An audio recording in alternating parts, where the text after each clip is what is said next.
Quiero compartir con ustedes en este tiempo acerca de la centralidad de las Escrituras.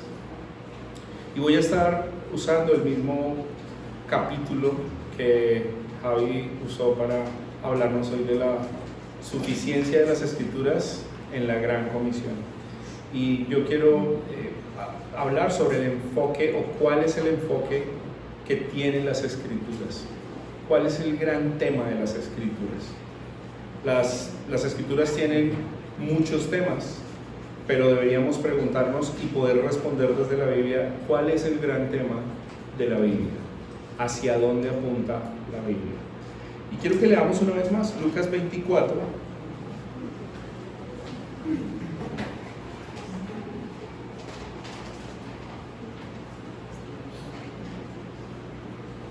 Lucas 24, y vamos a leer el versículo 25.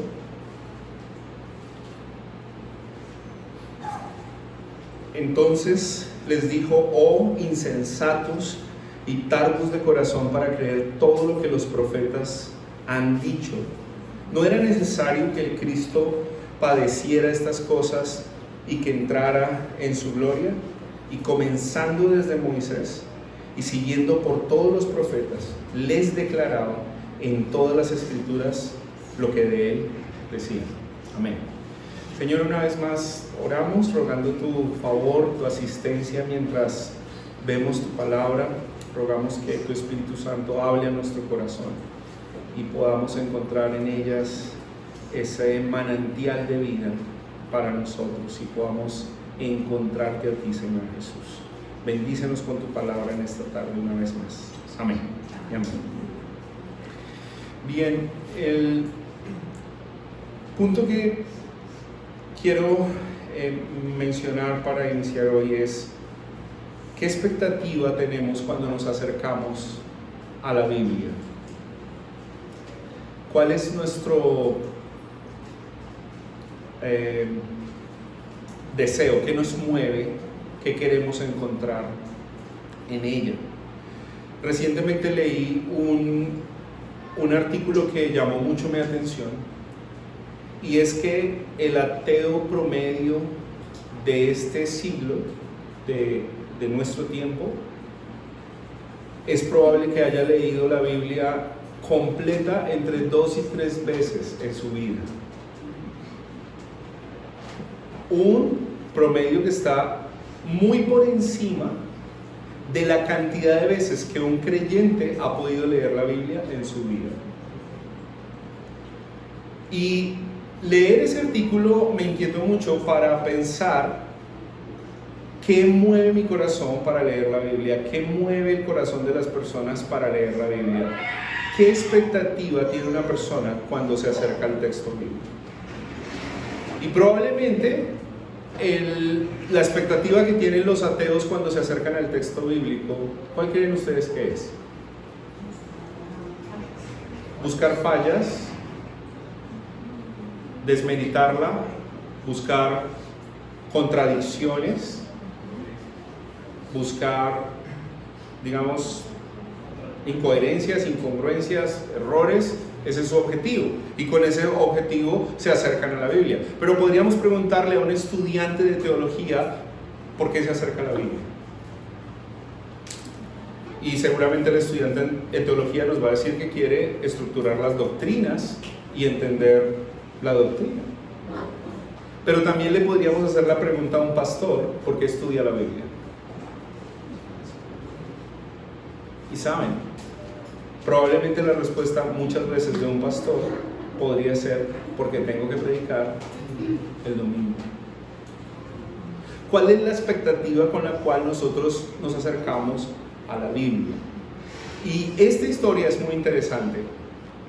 Ya Javi mencionó algunos aspectos importantes de contexto que me ayudan muchísimo, porque esta es una conversación de 2 personas que son discípulos del Señor Jesús, y ellos están defraudados en su expectativa mesiánica. Es lo que el texto dice. El texto dice que ellos van de camino, van hablando, van tristes, y lo interesante de esta historia es que Jesús se aparece en la escena para dialogar con ellos. Y me parece muy interesante lo que mencionaba Javier, porque lo tenía dentro de mis frases de este sermón, y es: aquí vemos cómo Jesús habla de Jesús. O sea, Jesús nos enseña a evangelizar. Jesús hablando de Jesús. Y ellos le cuentan la historia. Imagínense esto: están con el Cristo resucitado, no saben que es el Cristo resucitado y le cuentan la historia. Siempre pienso como en el mundo moderno, es como: venga, ¿usted no ha visto Facebook? ¿O qué es hoy? ¿Instagram? O bueno, todas las que hay. ¿En verdad no ha visto? ¿No sabe lo que ocurrió? Que Jesús el Nazareno, el que esperábamos que hiciera ciertas cosas, no las está haciendo. Vea conmigo por favor el verso 19. Entonces él les dijo: ¿qué cosas? Y ellos le dijeron: de Jesús Nazareno, que fue varón profeta, poderoso en obra y en palabra delante de Dios y de todo el pueblo, y cómo lo entregaron los principales sacerdotes y nuestros gobernantes a sentencia de muerte y le crucificaron. Realmente entre líneas lo que está ocurriendo en este texto es que ellos están muy frustrados y le están diciendo a Jesús que este Jesús Nazareno no era lo que ellos esperaban. ¿Cuál era la expectativa del judío promedio en el primer siglo para leer la Torá?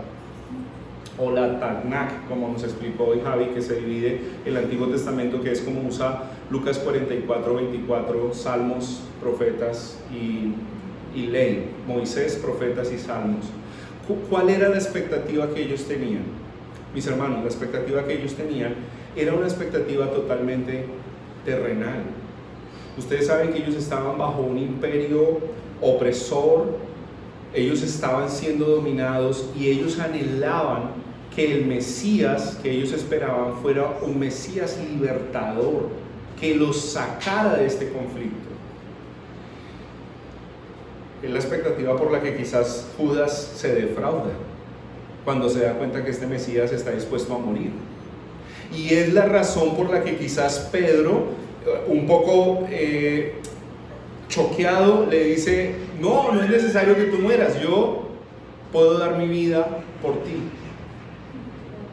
Y los discípulos, aún teniendo el Cristo resucitado, esa conexión que nos hizo anteriormente Javier con Hechos 1, otra vez dicen: ¿y cuándo van a suceder todas estas cosas?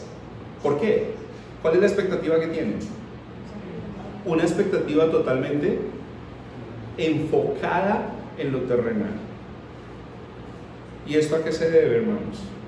Porque creo que nosotros no estamos muy lejos de la expectativa de aquellos judíos del primer siglo.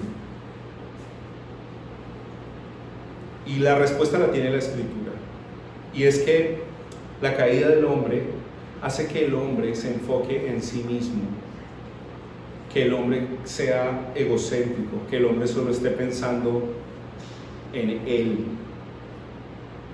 Y esto permea la visión del hombre cuando se acerca a las Escrituras. Si había alguien que podía hacer una disección del texto bíblico, eran los judíos. Y ustedes recuerdan que en Juan el Señor Jesús les dijo: ¿quieren encontrar la vida eterna? Ustedes escudriñan las Escrituras, pero ¿qué ocurre? No están encontrando la vida eterna. Juan capítulo 5. ¿Qué están encontrando? ¿Qué es lo que están buscando?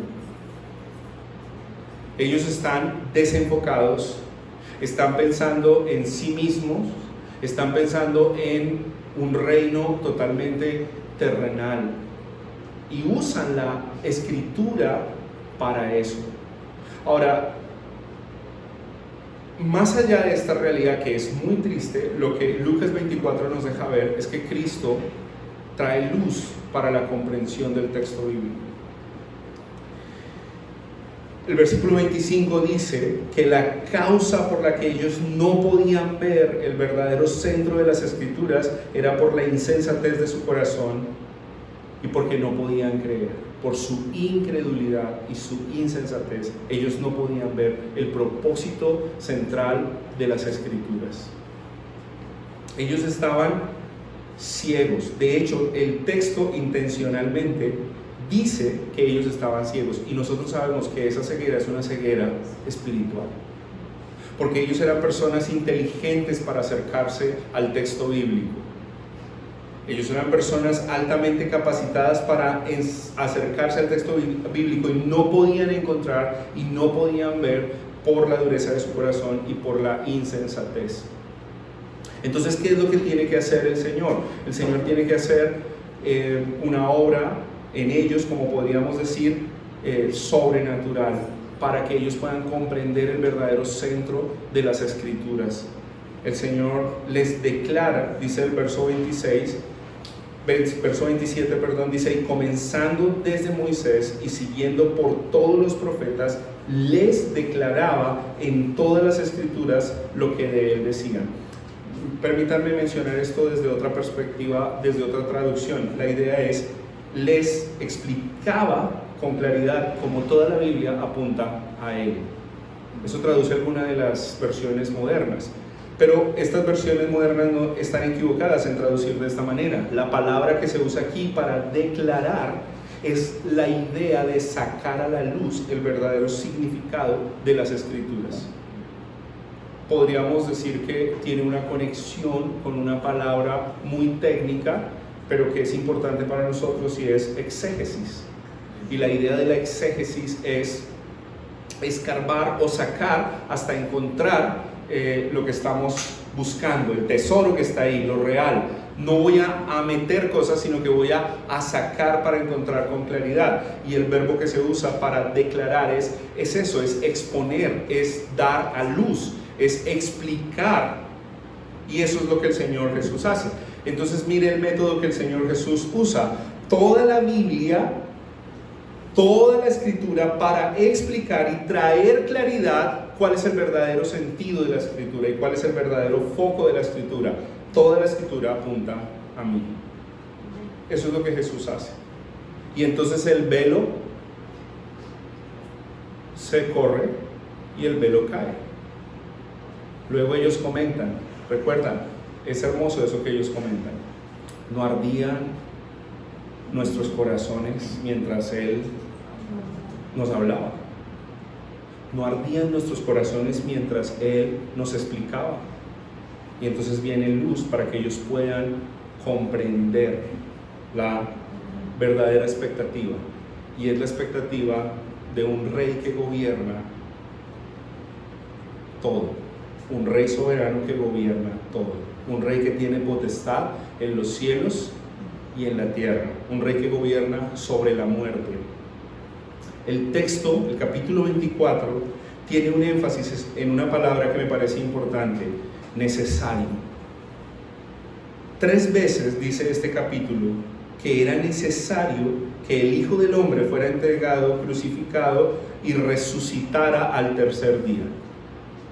3 veces dice este capítulo: es necesario que esto ocurra, es necesario que esto ocurra, es necesario que esto ocurra. Y ustedes saben que cuando esto se dice, o hay un énfasis en una palabra, el autor nos está queriendo decir esto. Ahora, ¿cuál es el autor de este pasaje? El autor es Lucas. Y Lucas, cuando introduce este evangelio, dice que él escribió esto para que una persona en especial pueda comprender las cosas que se han dicho acerca de Jesús y que estas cosas son verdad. Esa es la intención que tiene el autor con este texto. Y luego él cierra el evangelio de Lucas mostrándonos cómo Jesús dice: yo soy el centro de las Escrituras. O sea, ustedes quieren saber lo que es verdad, tienen que mirarme a mí. Y uno se pregunta por qué hay este énfasis en la necesidad. ¿Por qué es necesario que ellos comprendieran la muerte y la resurrección de Cristo Jesús? Y aquí me parece interesante cómo esto hace un enlace a todo el contexto bíblico. Porque ustedes saben que es necesario que Cristo muera y resucite debido a la caída del hombre. O sea que este enfoque cristológico es un enfoque redentor. La insistencia de morir y resucitar tiene que ver con la redención. Entonces, cuando hablamos del enfoque de las Escrituras, que es Cristo, es porque Cristo es el Redentor de la humanidad y se está mostrando y revelando como el único que puede redimir la humanidad. Y esta promesa redentora arranca en Génesis 3:15. Cuando el hombre cae, inmediatamente hay una promesa redentora en Génesis 3:15. Los teólogos la han llamado el protoevangelio o el inicio del evangelio, y es la batalla que hay entre la simiente de la mujer y la simiente de la serpiente. Es la batalla que hay entre Satanás y la simiente de la mujer, que ¿quién es, hermanos? Es Cristo. Y hermanos, esta batalla me parece muy interesante porque tiene unos elementos importantes para entender este texto. Es que esta batalla no es una batalla que el hombre le declara a la serpiente, ni es una batalla que la serpiente le declara al hombre, es una batalla que Dios decreta. Porque el que establece esa batalla es Dios. En Génesis 3:15 dice, pondré enemistad. ¿Quién va a poner esa enemistad? Dios mismo. Pero Dios no decreta solamente esta batalla, Dios decreta la victoria de esta batalla.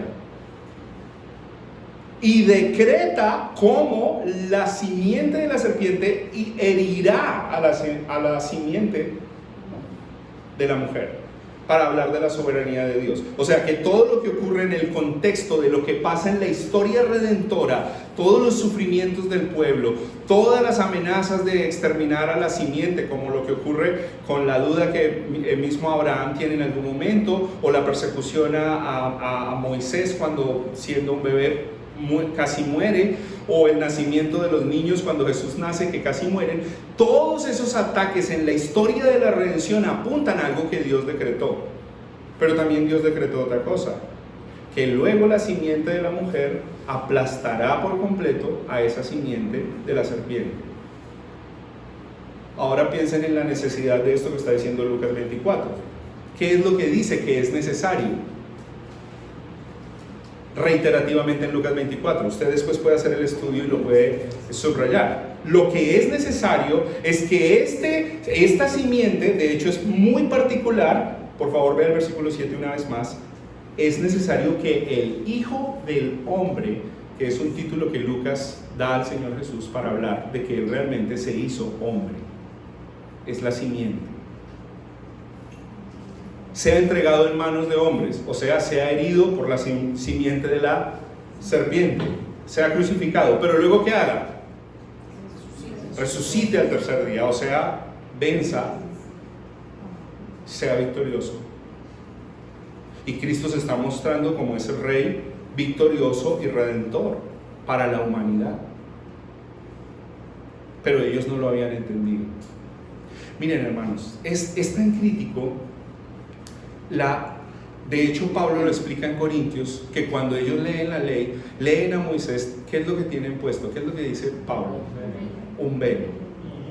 Y ese velo acompaña a toda persona que no ha nacido de nuevo y que, como nos decía Javi, no tiene el Espíritu Santo para poder comprender. Hasta el día de hoy los judíos dicen que la simiente que está sufriendo es el pueblo de Israel. No pueden ver a Jesús todavía. Uy, ahí se filtró una rana. Esperamos que no sea judía. Pues estoy hablando de los judíos. Hasta el día de hoy, en las sinagogas se dice que omiten leer Isaías 53. ¿Por qué? Porque cuando una persona que tiene luz del Espíritu Santo lee Isaías 53, entiende que el siervo sufriente, ¿quién es? Es Cristo. Pero los judíos dicen, el siervo sufriente es Israel, que ha sufrido durante toda la historia. Porque esa es su expectativa. Esa es su expectativa. Y Jesús está mostrando acá, y Lucas logra, inspirado por el Espíritu Santo, consignar y diciendo: el centro de las Escrituras es Cristo. Y cuando tú y yo vamos a Génesis, a Levítico, a los Salmos, a Ruth, el centro es Cristo y su obra redentora. El centro de la escritura es Cristo. Esto no se trata de la habilidad de Ruth o de la destreza de David. Esto no se trata de la obediencia de Abel. Esto no se trata de Abraham. Esto no se trata de José o de la conquista de Josué. Esto se trata de que toda la escritura apunta al Cristo que redime y al Cristo que es victorioso. Y permítanme hacer otro énfasis acá, porque yo sé que normalmente en nuestras léxico cristiano, cuando hablamos de redención, inmediatamente pensamos en el beneficiario. Pero cuando hablamos de redención tenemos que hablar primero de un redentor. O sea que cuando hablamos de redención, el enfoque principal no es el beneficio que obtienen los redimidos, sino la gloria que obtiene el redentor. Entonces, cuando hablamos que toda la escritura tiene un enfoque en Cristo y un enfoque redentor, estamos hablando de la gloria de Cristo. Y creo que eso es lo que el Señor está haciendo en este pasaje. Y luego, si lo queremos enlazar, pues les da la orden de que vayan y prediquen en su nombre. Eso es suficiente para la iglesia. Hermanos, ahora quiero que conectemos esto con nuestra realidad. Yo quiero preguntarte, ¿cuál es tu expectativa cuando te acercas a las Escrituras? ¿Y cuál es tu enfoque? Porque si tu enfoque no es Cristo, si mi enfoque no es Cristo, lo que nosotros vamos a terminar haciendo es imponiéndole cosas a la Biblia que la Biblia no dice. Y las personas vienen a nuestras comunidades, están en pecado, necesitan un redentor, pero nosotros le decimos qué cosas hacer y qué cosas dejar de hacer, y no les mostramos a Cristo. Y las personas vienen a nuestras comunidades y nosotros le damos listas, 1, 2, 3, hermano, córtate el pelo, hermano, quítate el piercing, hermano, ¿qué más? Ponte corbata, hermano, ponte, haz y deja de hacer. ¿Qué estamos enseñando entonces, hermanos? ¿Qué estamos enseñando? Ahora, no estoy diciendo que haya cosas que enseñemos que sean malas en sí mismos. Estoy hablando del enfoque principal. Y soy convencido de que cuando nosotros estamos haciendo cosas que no son correctas, pero Cristo es Rey en nosotros, es Redentor para nosotros, el Espíritu Santo a través de su palabra, mencionó Javier hoy, va a empezar a lavar la iglesia y a limpiar la iglesia para qué hacer y qué no hacer. Pero el enfoque principal no es qué hacer, el enfoque principal es entender qué hizo Cristo por nosotros, qué hizo el Redentor por nosotros y la victoria que Él logró para nosotros. Nosotros muchas veces cargamos nuestros mensajes de moralismo. Haz esto y súmale lo otro y quítale esto. Parecemos ecuaciones o parecemos bestsellers, ¿no? De librería. 5 pasos para alcanzar el sexto. Y nos creemos la última Coca-Cola del desierto. Y llenamos nuestros sermones de moralismo y llenamos nuestros sermones de héroes y llenamos nuestros sermones de motivaciones, pero Cristo no aparece. El mundo necesita a Cristo. El mundo necesita la predicación de Cristo. El mundo necesita la predicación fiel de Cristo, y eso lo encontramos en toda la Escritura. Yo recuerdo por el contexto de infancia que tuve y de adolescencia, que de hecho el Antiguo Testamento era mal visto.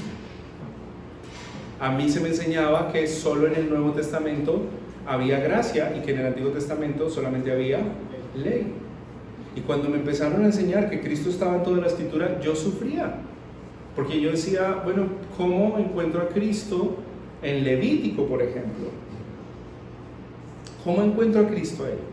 ¿Cómo encuentro a Cristo en esas historias de jueces?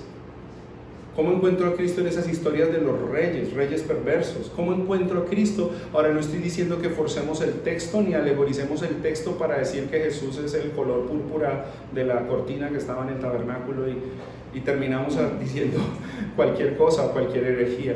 Pero toda la escritura de una manera articulada apunta a Cristo, y esto me anima mucho, hermanos, en uno de los atributos que la escritura tiene, y es su armonía y su unidad. Y esa armonía y unidad, el hilo que la une es que Cristo está en toda la escritura.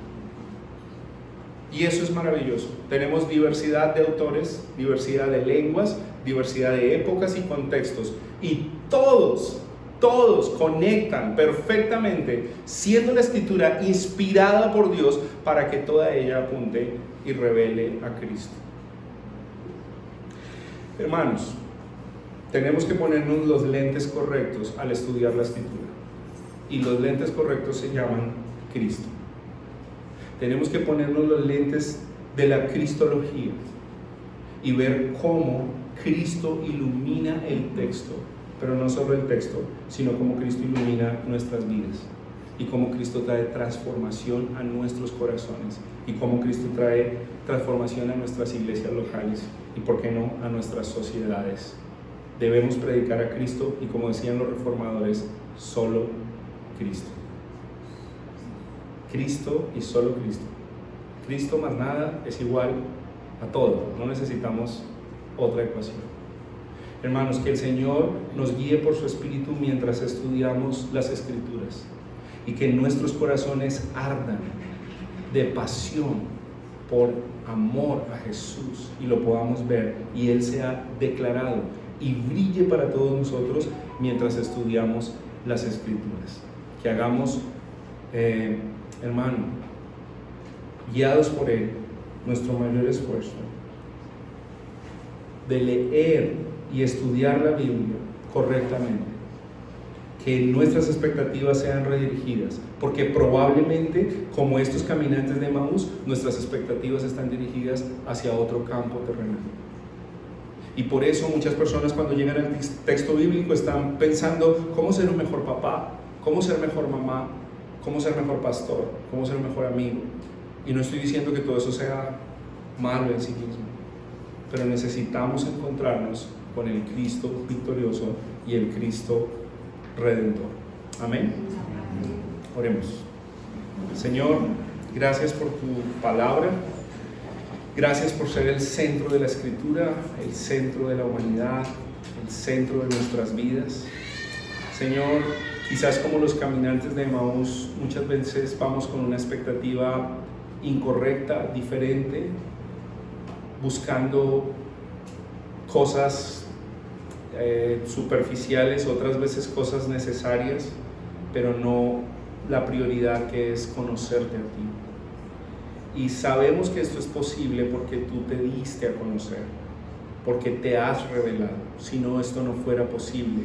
Entendemos que esto no es un camino de nuestra mente o nuestra sabiduría para poder entenderte, sino que has decidido revelarte. Tú eres la máxima expresión de la imagen del Dios invisible, y has decidido revelarte en la Escritura, y que conozcamos la Escritura para que te conozcamos a ti, y conociéndote a ti tengamos vida eterna.